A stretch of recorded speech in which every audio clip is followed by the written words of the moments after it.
खासगी रुग्णांची लूट ही सर्वश्रुत आहे। यामुळे रुग्णांच्या नातेवाईकांच्या आर्थिकदृष्ट्या कंबळ देखील मोडलं जातं। राज्य सरकार असेल, केंद्र सरकार असेल, यावरती अनेक कायदे बनवण्यात आलेले आहेत, मात्र याची अंमलबजावणी होताना कधी फारशी दिसत नाहीये।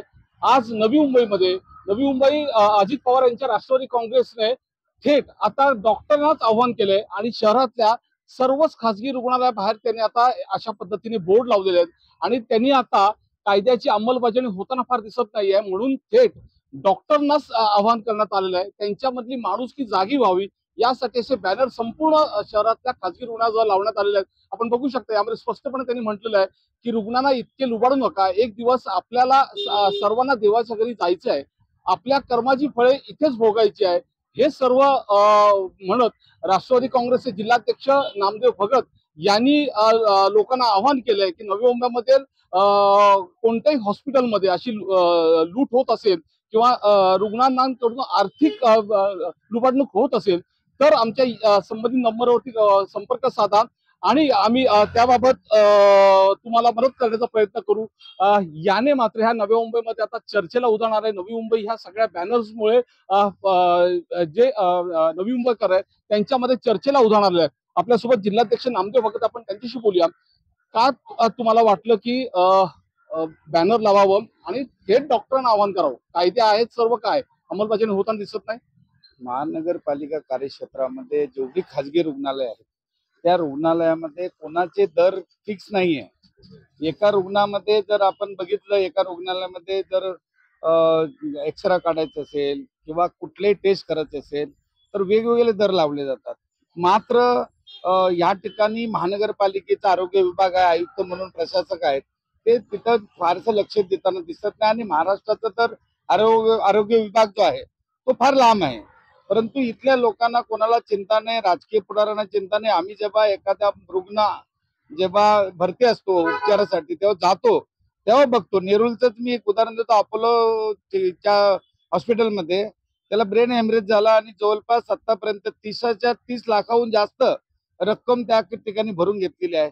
जर आपल्याला अजूनही तो पेशंट शुद्धीवर नाहीये, अशा परिस्थितीमध्ये आपण उपचार करायचे आणि प्रत्येक ठिकाणी यांचे वेगवेगळे दर आहेत। हे डॉक्टर लोक खुश असतात, रुग्ण येतात, आपण मात्र दुःखी असतो का आपला घराचा सभासद हा रुग्णालयात जाऊ नये। परंतु यांची लूटमार काय कधी थांबत नाही। आपण बघितलं असेल, कोरोना सारख्या आजारामध्ये देखील हे लोकांनी 30-30 लाख 25-25 लाख बिलं केलेले आहेत। मग जेव्हा आम्ही प्रेशर केला का मी तेव्हा 4-5 लाख रुपये कमी करायचे, तशी हे मेहरबानी करतात। मला या बॅनरच्या माध्यमातून हॉस्पिटलच्या विरोधात माझा विषय नाही, परंतु डॉक्टर पण एक व्यक्ती आहे आणि त्यांचं आतला अंतर्मन जे आहे ते पण माणसाचंच आहे।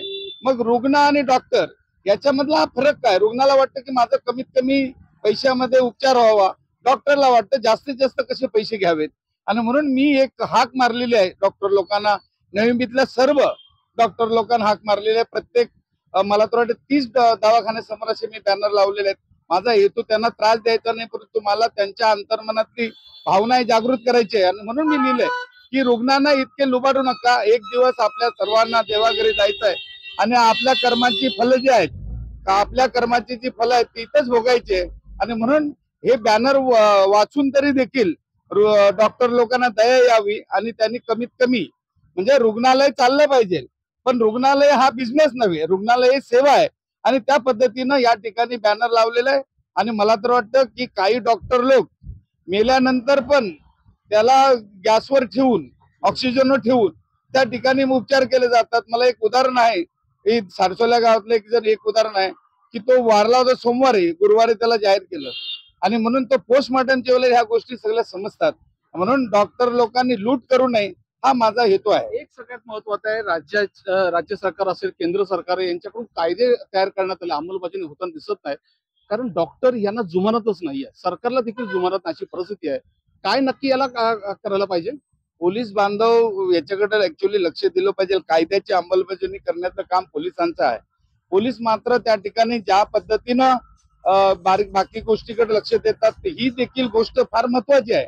आणि पोलिसांनी हा जो केंद्र सरकारचा कायदा असेल, महाराष्ट्र शासनाचा कायदा असेल, महानगरपालिकेचा कायदा असेल, त्याची अंमलबजावणी होते की नाही हे बघणं फार गरजेचं आहे। आणि म्हणून या ठिकाणी त्यांनी लक्ष दिलं पाहिजे आणि म्हणून मी हा बॅनर त्या ठिकाणी लावलेला आहे. नक्कीच, सगळ्यात महत्वाचं आहे की राज्य सरकारमधलंच मित्र पक्ष अजित पवार यांचं राष्ट्रवादी काँग्रेसने अखेर हा हत्यार उपसलेला आहे आणि त्यांनी थेट आता डॉक्टरांनाच आव्हान केलेलं आहे. विनय म्हात्रे, न्यूज 18 लोकमत, नवी मुंबई.